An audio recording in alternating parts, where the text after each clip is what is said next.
आज हम हनुमान व्रत कथा सुनाने जा रहे हैं, जिसे सुनने से सारे दुख दूर होते हैं और जीवन में अनेक लाभ भी प्राप्त होती है। इस कथा को अंत तक जरूर सुनी। एक समय की बात है, एक ब्राह्मण दंपत्ति की कोई संतान नहीं थी, जिस कारण वह बेहद दुखी थे। एक समय ब्राह्मण वन में हनुमान जी की पूजा के लिए गया।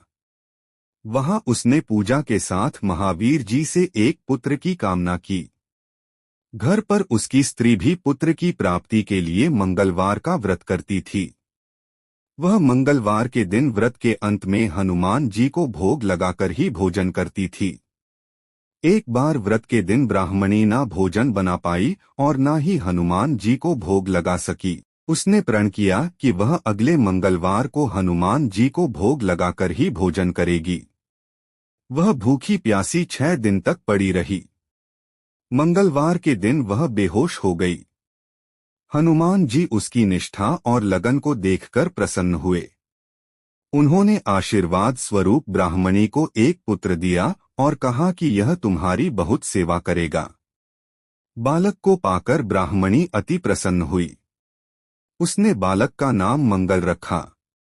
कुछ समय उपरांत जब ब्राह्मण घर आया तो बालक को देख पूछा कि वह कौन है। पत्नी बोली कि मंगलवार व्रत से प्रसन्न होकर हनुमान जी ने उसे यह बालक दिया है।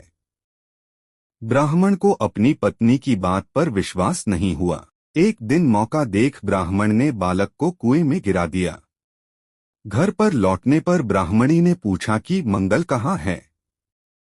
तभी पीछे से मंगल मुस्कुराकर आ गया। उसे वापस देखकर ब्राह्मण आश्चर्यचकित रह गया।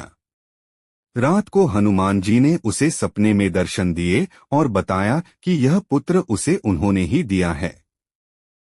ब्राह्मण सत्य जानकर बहुत खुश हुआ। इसके बाद ब्राह्मण दंपत्ति प्रत्येक मंगलवार को व्रत रखने लगे।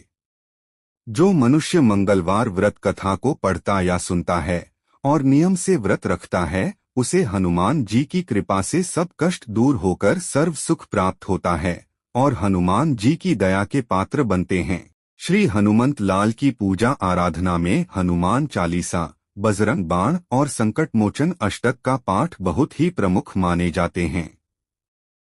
बोलो जय श्री राम, जय हनुमान।